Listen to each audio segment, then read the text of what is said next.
राज कपूर और नरगिस की अधूरी प्रेम कहानी।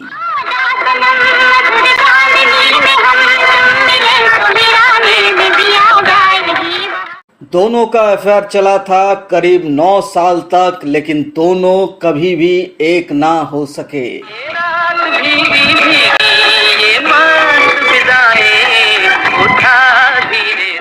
राज कपूर अपनी जिंदगी में शायद ही ऐसा सोचा भी नहीं था कि आज वो जिससे मिलने जा रही है वो उसकी जिंदगी को पूरी तरह से पलट देगी। उसकी जिंदगी में एक नया तूफान, एक नया अध्याय का रचना करेगी नरगिस। ये उस वक्त की बात है जब राज कपूर अपने सपनों को उड़ान देना चाहते थे। वो प्रोड्यूसर और डायरेक्टर बनना चाहते थे। अपनी पहली फिल्म आग के लिए वो एक स्टूडियो ढूंढ रहे थे जहां पर वो शूटिंग कर सके, और तभी उसे पता चला कि जद्दन बाई फिल्म कर रही है फेमस स्टूडियो में, तो उसका स्टूडियो का जो सेट है वो सेट शायद मिल सकता है अगर राज कपूर उनसे बात करे। तो इसी बात को लेकर राज कपूर चले थे जद्दन बाई से मिलने, जो नरगिस की माँ थी। मगर ये ख्यालों में भी नहीं सोचा था कि वहां पर उसे अपनी जिंदगी की सबसे चहीते हीरोइन, अपनी जिंदगी के अहम महबूबा उसे उसी घर में मिल जाएगी।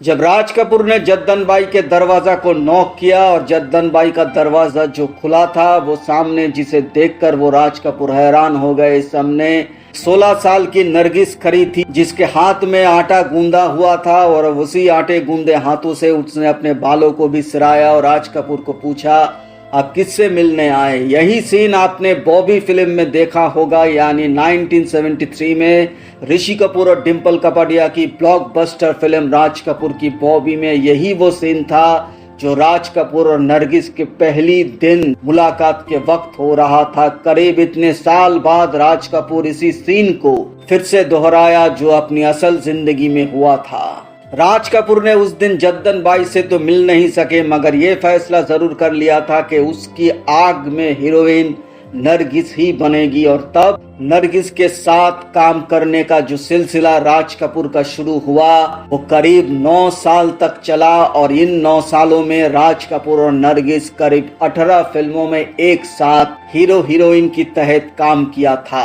बहरहाल आग तो नहीं चली, लेकिन राज कपूर और नरगिस का प्यार इश्क चल पड़ा था। ये जानते हुए कि राज कपूर एक शादीशुदा इंसान थे, फिर भी नरगिस राज कपूर को बेहद पसंद करने लगी थी। खास करके राज कपूर की नीली नीली आंखें नरगिस को भा गई। नरगिस राज कपूर को पिंकी कहते हैं और राज कपूर नरगिस को दिलो जान से मोहब्बत करने लगे थे, ये जानते हुए भी कि शायद इस प्यार का कोई अंजाम नहीं, शायद इस रिश्ते का कोई अंजाम नहीं। इसके बाद बरसात फिल्म आई 1949 ने। बरसात फिल्म में चारों तरफ धमाल मचा दिया। ये फिल्म एक ब्लॉकबस्टर फिल्म साबित हुई।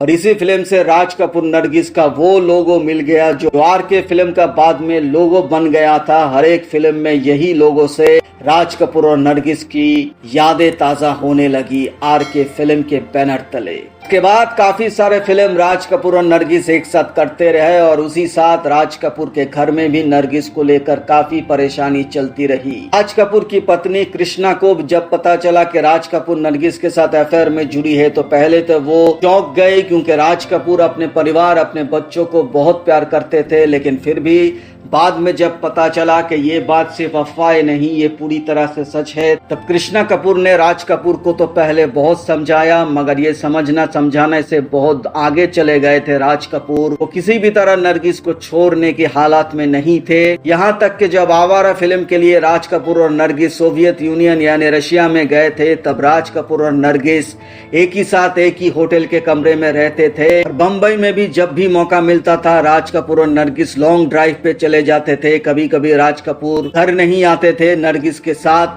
कहीं ना कहीं पर राज कपूर रहते थे। तो ये बात कृष्णा कपूर को दिल ही दिल में कचोर रहा था। उसने अपने ससुर यानी पृथ्वीराज कपूर को बताया कि आप इस बात पे थोड़ी रोशनी डालिए, अपने बेटे से बात कीजिए। राज कपूर अपने पिताजी पृथ्वीराज कपूर से बहुत डरते थे।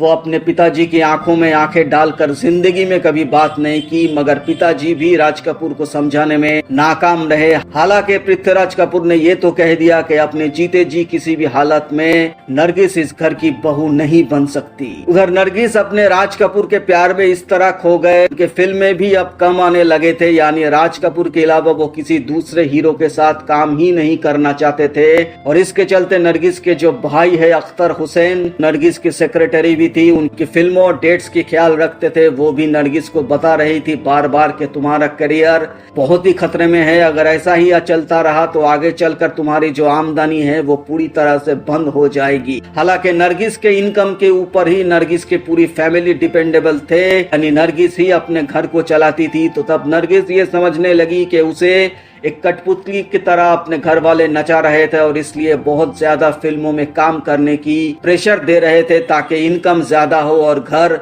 बहुत ही खुशहाली में चले। और उधर राज कपूर नरगिस को ये समझाने लगे कि तुम ऐसी आर्टिस्ट हो कि तुमको सिर्फ राज कपूर के साथ ही लोग देखना चाहते हैं, किसी और हीरो के साथ नहीं, और मैं किसी और की बाहों में तो नहीं देख सकता। तो खैर अपने प्यार की बातों में राज कपूर नरगिस को भुलाने में सक्षम रही और राज कपूर ने फिल्म आ के बाद नरगिस को ये सब बता दिया था कि आज के बाद तुम सिर्फ और सिर्फ मेरे फिल्मों में काम करोगी, दूसरे कहीं भी तुम काम नहीं करोगी। तो इस बात के बाद नरगिस ने हर तरह की फिल्मों को ठुकरा दिया था। करीब 25 फिल्म नरगिस ने इस समय ठुकरा दिया, यानी 25 फिल्मों से नरगिस ने नाता तोड़ दिया था सिर्फ और सिर्फ राज कपूर के लिए। और उधर राज कपूर अपने फिल्मों में नरगिस को सिर्फ एक हीरोइन की तरह इस्तेमाल करती थी, यानी गाना गाती और घूमते फिरते हीरो के साथ, और कोई बड़ा परफॉर्मेंस या बड़ी कोई रोल नरगिस के लिए नहीं था राज कपूर के फिल्मों में। तो राज कपूर के ये बातें धीरे धीरे नरगिस को भी समझने लगी और नरगिस भी समझ गए थे राज कपूर के फिल्मों में बस वो एक शोपीस की तरह ही है, उनको बस इस्तेमाल कर रहे हैं राज कपूर और कुछ नहीं। और उसी वक्त नरगिस ने ये फैसला कर लिया कि उसे अब वुमेन ओरिएंटेड फिल्म करना है और कुछ नहीं। और तभी नरगिस के पास मदर इंडिया का ऑफर लेके आए महबूब खान, और नरगिस ने ना इधर देखा ना उधर देखा, सीधा मदर इंडिया को साइन कर लिया। के बाद जब राज कपूर को पता चला तो वो गुस्से में लाल हो गए। वो नरगिस को आकर धमकाने लगे कि तुम ये क्या कर रही हो, मैंने मना किया था तुम्हें कि किसी दूसरे के फिल्म में तुम मत करो, मैं तुम्हारा ख्याल तो रख रहा हूँ, मैं तुम्हें पैसा तो दे रहा हूँ। मगर नरगिस अपने कलाकार होने की भूमिका निभाना चाहती थी, वो राज कपूर की हाथों की पुतली नहीं बनना चाहती थी। राज कपूर को मना करने के बाद भी नरगिस ने मदर इंडिया को नहीं छोड़ा, वो मदर इंडिया की शूटिंग वो करती रही। और जब ऐसा हुआ कि 1957 में मदर इंडिया रिलीज हुई तो ये फिल्म इतनी ब्लॉकबस्टर हिट साबित हुई कि चारों तरफ बस नरगिस की ही चर्चे थे। और इस फिल्म के बाद नरगिस ने भी समझा कि राज कपूर के साथ इतने सालों बाद रहते हुए भी ना तो उसे बीबी का दर्जा मिला और ना तो उसे एक अच्छी एक्ट्रेस का दर्जा मिला तो सिर्फ राज कपूर के गर्लफ्रेंड का और कुछ नहीं। इसी मदर इंडिया फिल्म के चलते सुनील दत्त के साथ नरगिस का प्यार हो गया और हम सभी जानते हैं कि 1958 में सुनील दत्त और नरगिस की शादी हो गई। और इस शादी के बाद नरगिस और सुनील दत्त की जिंदगी चल पड़ी और नरगिस अपनी नई जिंदगी से काफी खुश थे। अपने बच्चे और सुनील दत्त अपने परिवार को लेकर नरगिस एक खुशी खुशी जीवन बिता रही थी। और उधर राज कपूर नरगिस को छोड़ जाने के गम में शराब में इस तरह से डूब गए थे और रात भर शराब पीते थे और अपने बस स्टॉप में शराब पीते पीते बेहोश हो जाते थे। और कृष्णा कपूर राज कपूर को फिर बस स्टॉप से उठाकर सुला देती थी। तो इस तरह राज कपूर फूट फूट कर रोते थे नरगिस के चले जाने के बाद। ये सिलसिला तब तक जारी रहा जब तक राज कपूर की जिंदगी में पद्मिनी नहीं आई, जो जिस देश में गंगा के हीरोइन बनकर आई, और फिर वैजयंती माला। तो ऐसे कई सारे अफेयर्स राज कपूर की जिंदगी में बात भी हुई थी, लेकिन राज कपूर कभी भी नरगिस को भूल नहीं पाया। और इसका सबसे बड़ा प्रमाण है वो पहली सीन, वो पहली मुलाकात जब ऋषि कपूर डिम्पल को पहली बार देख रहे थे। उसी सीन करीब 25 साल पहले राज कपूर की जिंदगी में खुद होकर गुजरी थी। तो राज कपूर और नरगिस की प्रेम की कहानी इस तरह से इस बॉलीवुड टिंसल टाउन में मशहूर है। आज भी लोग इस प्रेम कहानी के किस्से कहानियां सुनते हैं। राज कपूर नरगिस की जोड़ी अमर है। खास करके राज कपूर के बैनर तले जितने भी फिल्म नरगिस और राज कपूर ने की है वो सब फिल्म आज फिल्मी दुनिया में अमर है और साथ ही साथ अमर है राज कपूर और नरगिस की प्रेम की कहानी। तो ये था राज कपूर और नरगिस पर एक वीडियो। उम्मीद है वीडियो आपको पसंद आया होगा। पसंद आने पर एक लाइक जरूर कर देना, चैनल को सब्सक्राइब करना बिल्कुल भी मत भूलिएगा, क्योंकि यहाँ आपको मिलेगा बॉलीवुड से जुड़ी हुई हर तरह का इंफॉर्मेशन। तो मिलते हैं अगले वीडियो में किसी और नए वीडियो के साथ। तब तक के लिए दीजिए मुझे इजाजत। आप रहिए सुस्त तंदुरुस्त। Ta-ta, take care and bye bye.